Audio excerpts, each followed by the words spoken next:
Guys, this is Abhishek Sharma. मैंने इससे पहले एंटा एसिड ड्रग है वो पढ़ा दी है। नेक्स्ट ड्रग है हिस्टामिन रिसेप्टर एंटागोनिस्ट, जिसको बोलते हैं H2 ब्लोकर। अब हिस्टामिन क्या होता है?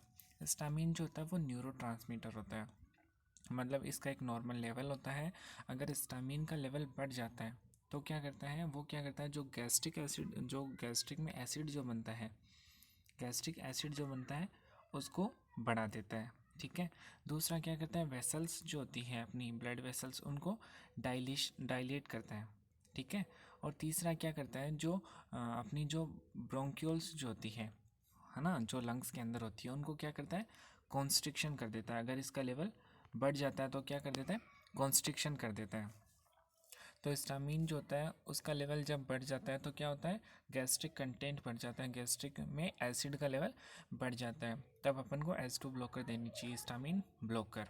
अब ये दवाइयाँ काम कैसे करेगी, ये क्या करती है, पहले अपन ये इसका इंट्रोडक्शन देख लेते हैं। They are called has H2 antagonist, मतलब इसको क्या बोलते हैं, हिस्टामिन एंटागोनिस्ट। एंटागोनिस्ट का मतलब होता है, एक तो होता है एंटी, एंटी यानी अगेंस्ट, एक होता है एंटा, एंटा का मतलब होता है कम कर देना। ठीक है। तो ये क्या करेगा, हिस्टामिन का लेवल कम करेगा। These agents block the action of histamine, ये क्या करते हैं, ये जो हिस्टामिन जो होता है उसका एक्शन जो होता है वो ब्लॉक कर देते हैं। दस reduce the amount of acid, जिसकी वजह से जो एसिड जो होता है उसका अमाउंट कम हो जाता है। रिलीज इनटू द स्टमक, जो स्टमक के अंदर जो एसिड जो बनता है उसका अमाउंट क्या होता है, कम हो जाएगा। They also promote ulcer healing, मतलब जो अल्सर का फॉर्मेशन हो जाता है स्टमक में, तो उसको भी क्या करता है, प्रमोट करता है, उसकी हीलिंग में भी उसको प्रमोट करता है। ये हो गया इसका इंट्रोडक्शन। नेक्स्ट है, ये दवाइयाँ काम कैसे करती है, फार्मेको डायनेमिक। देखो, एक तो होती है, ये होती है प्री सिनेप्टिक, और ये होगी स्नैप, एंड ये होगी पोस्ट सिनेप्टिक। ठीक है। तो यहाँ पर क्या है, इस तरह से रिसेप्टर होते हैं। ये है पोस्ट सिनेप्टिव, पोस्ट स्नैप, ये है वो है स्नैप, एंड ये है प्री सिनेप्टिक। ठीक है। तो यहाँ क्या होते हैं, हिस्टामिन के न्यूरोट्रांसमीटर होते हैं। तो ये क्या आते हैं, रिलीज होके ये स्नैप से आते हुए जो यहाँ पे जो रिसेप्टर लगे हुए हैं इससे जाके बाइंड हो जाते हैं, जिसकी वजह से क्या होता है, हिस्टामिन का लेवल बढ़ जाएगा।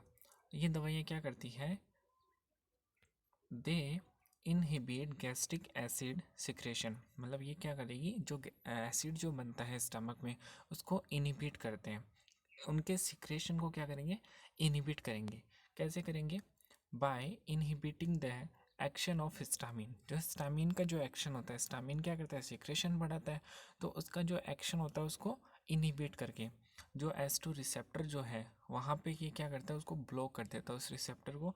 जैसे ये रिसेप्टर है और ये यहाँ से न्यूरोट्रांसमीटर आते हैं और ये यहाँ रिसेप्टर से बाइंड जब होते हैं तो वो क्या करता है, इसको ब्लॉक कर देता है, मतलब बाइंड होने नहीं देता, जिसकी वजह से जो हिस्टामिन है उसका लेवल कम हो जाता है।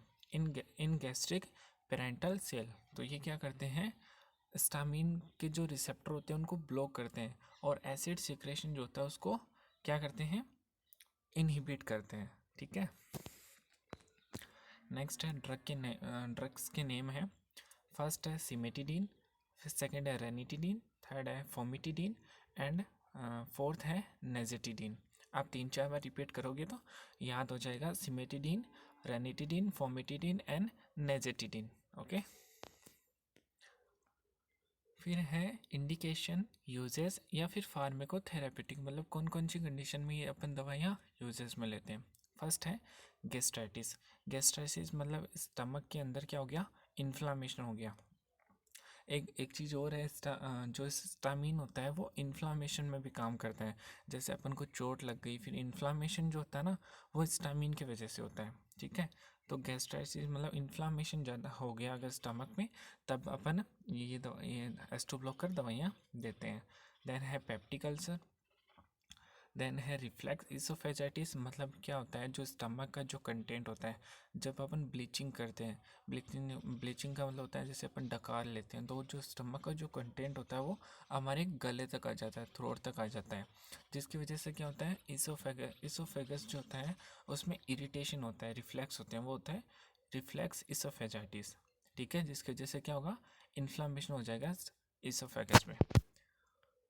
उसके बाद में हार्ट बर्न यानी चेस्ट में अगर जलन हो रही है किसी पर्सन को, तब भी ये दवाइयाँ देनी चाहिए।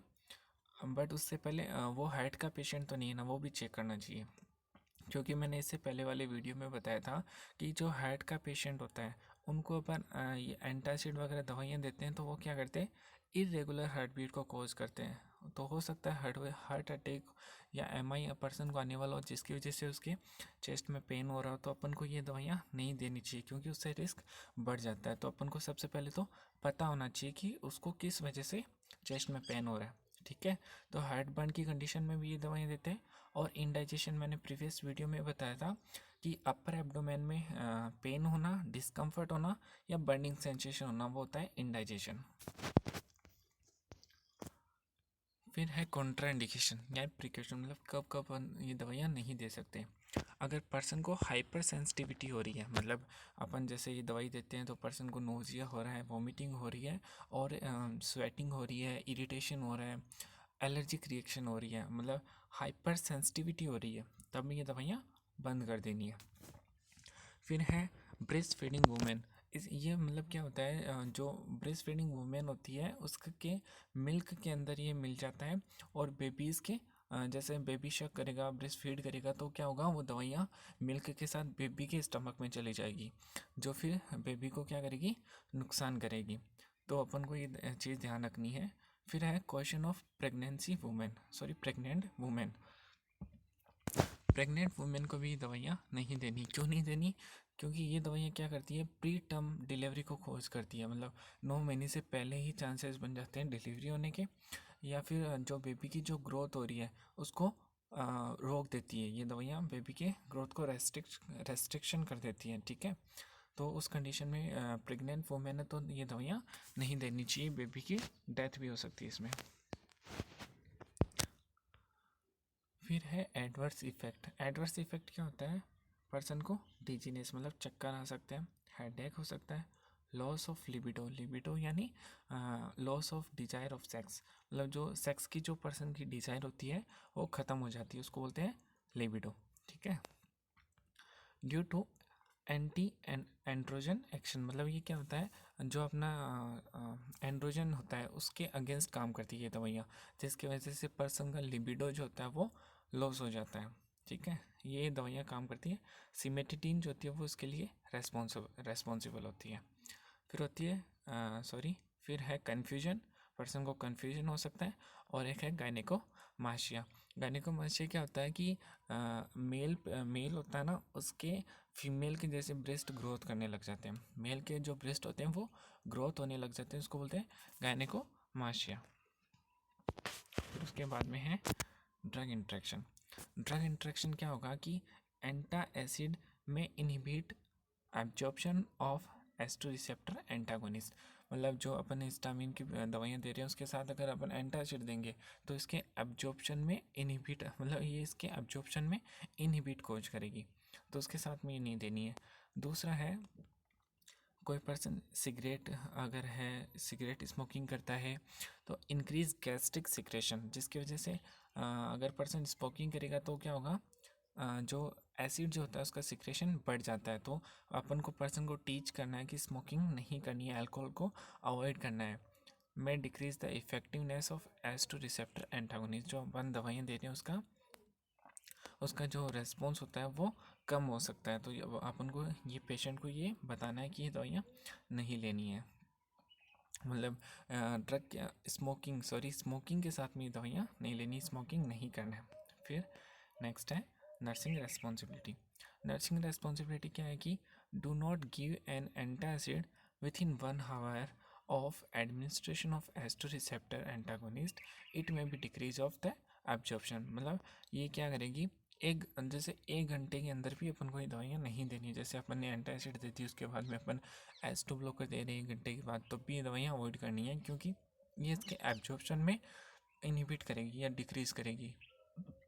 क्योंकि एंटासिड क्या करती है, एसिड जो होता है उसको न्यूट्रलाइज कर देती है, जिसकी वजह से किसी भी चीज़ का एब्जॉर्प्शन है वो डिले हो जाता है, स्लो हो जाता है। एंड उसके बाद में लास्ट है, teach the patient to avoid gastric irritant such as smoking, alcohol, aspirin, caffeine, NSAID and food that cause GI irritation. Person को बोलना है कि आपको स्मोकिंग नहीं करनी है, आपको अल्कोहल भी नहीं लेना है, एस्पिरिन है, एंटीकोएगुलेंट ड्रग है, कैफीन है, NSAID ड्रग है, ये दवाइयाँ नहीं लेनी है, और ऐसे फूड भी नहीं लेने हैं जिसकी वजह से GI है वो इरिटेशन हो, GI यानी गैस्ट्रोइंटेस्टाइनल ट्रैक जो अपनी इरिटेशन हो, तो वो भी ध्यान रखना है।